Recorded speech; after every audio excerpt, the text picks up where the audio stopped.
بسم اللہ الرحمن الرحیم۔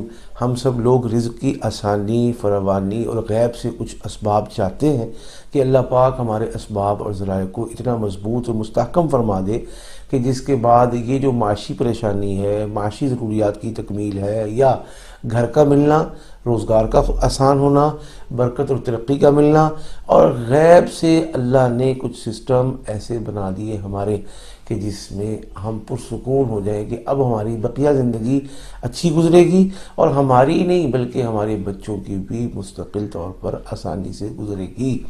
تو اس کے لیے کوئی شخص، کوئی فرد کاروبار بناتا ہے، کوئی مکان بناتا ہے، کوئی کرائے پر پراپرٹی دیتا ہے، کوئی زراعت کرتا ہے، اور کوئی بھائی ملازمت کرتا ہے، کوئی دنیا کے مختلف ملکوں کی خاک چھانتا ہے۔ سب چیزیں ٹھیک ہے، لیکن اس میں ایک چیز اہم ہے، سب سے بڑی بات اور اہم بات، ہم اللہ کی محبت کا، اللہ کی رضا کا، اللہ کی منشا کا جو دامن ہے وہ کسی صورت نہ چھوڑیں۔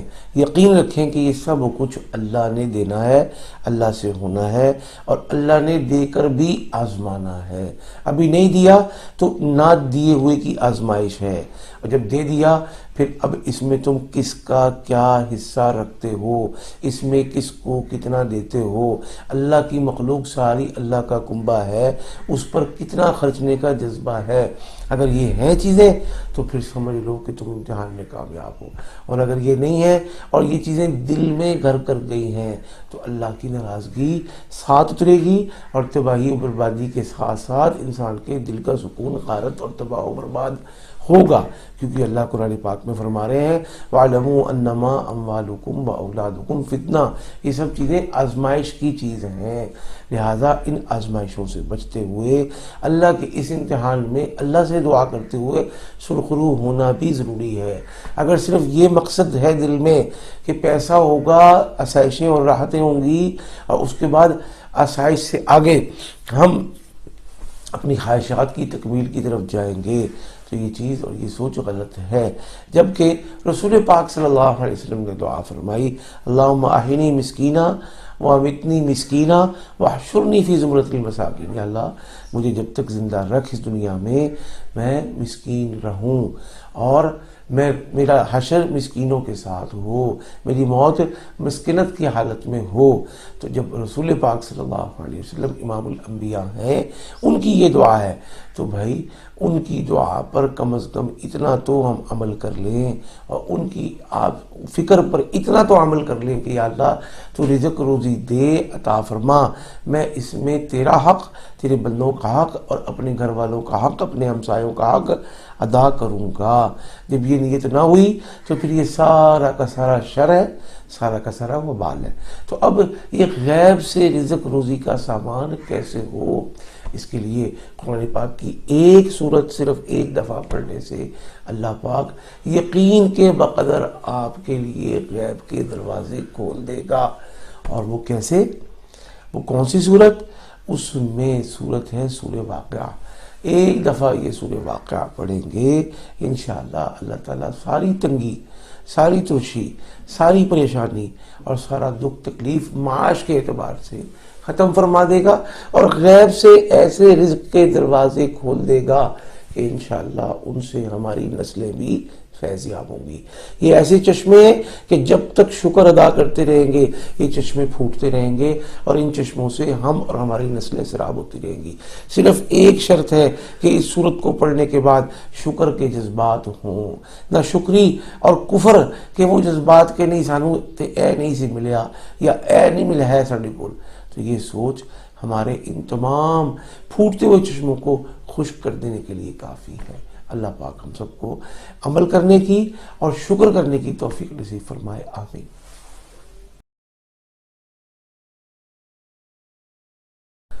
بسم اللہ الرحمن الرحیم۔ ہماری اس دنیا میں جھگڑے، دنگے، فساد، مقدمات ایسی عام سی چیز ہو گئی ہے کہ بہت سارے لوگوں کو تو دنیا میں کام ہی کچھ نہیں سوائے اس کے کہ میں تمہارے تمہارے خلاف سو کر دوں گا، میں تمہارے خلاف کورٹ میں چلا جاؤں گا، میں تمہیں نوٹس دلوا دوں گا، میں ایسا کر دوں گا، میں ویسا کر دوں گا۔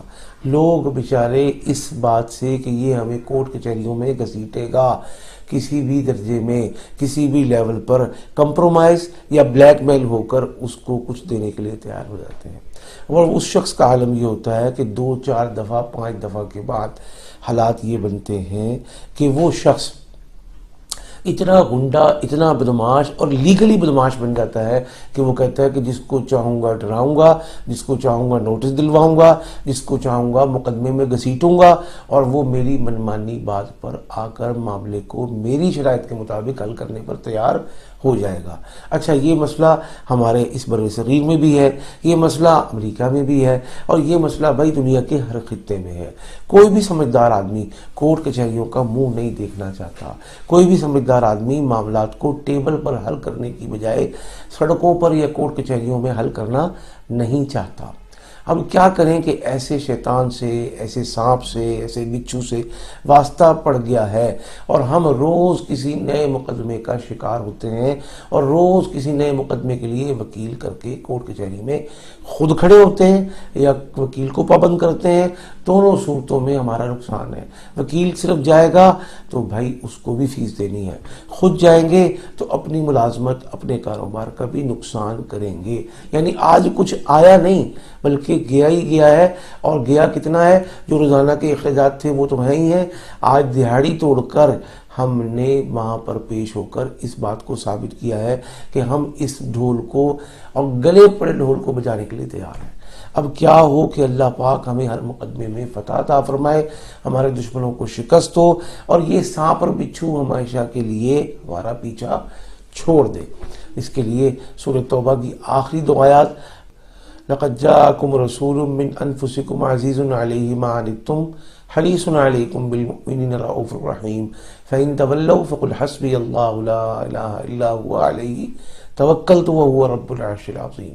یہ 2 آیات جس کو آپ نے روزانہ 41 مرتبہ پڑھنا ہے، ایک وقت مقرر کر لینا ہے، انشاءاللہ اگلی پیشی پر آپ کے حق میں فیصلہ ہوگا یا مقدمہ خارج ہوگا، اور کسی بھی وجہ اور کسی بھی طریقے سے انشاءاللہ آپ کا دشمن، آپ کا حریف ذلیل و رسوا ہو کر یا تو تمام مقدمات واپس لے گا یا ایک ایک کر کے تمام مقدمات میں اس کو شکست ہوگی۔ اس کا معمول بنائیں خود، اس کا معمول بنانے کا کہیں بچوں کو، اس کا معمول بنانے کا کہیں بیوی کو، اس کا معمول بنانے کو عرض کریں اپنے بزرگوں اور والدین کو۔ انشاءاللہ بہت جلد اگلی پیشی سے ہی یہ جو پہیہ ہے یہ الٹا گھومنا شروع ہوگا اور گنتی الٹی شروع ہوگی، اور انشاءاللہ فتح یاب ہوں گے، کامیاب و کامران ہوں گے اور سرخرو ہوں گے، اور ہمارا دشمن ناکام ہوگا، اس کے دانت کھٹے ہوں گے انشاءاللہ۔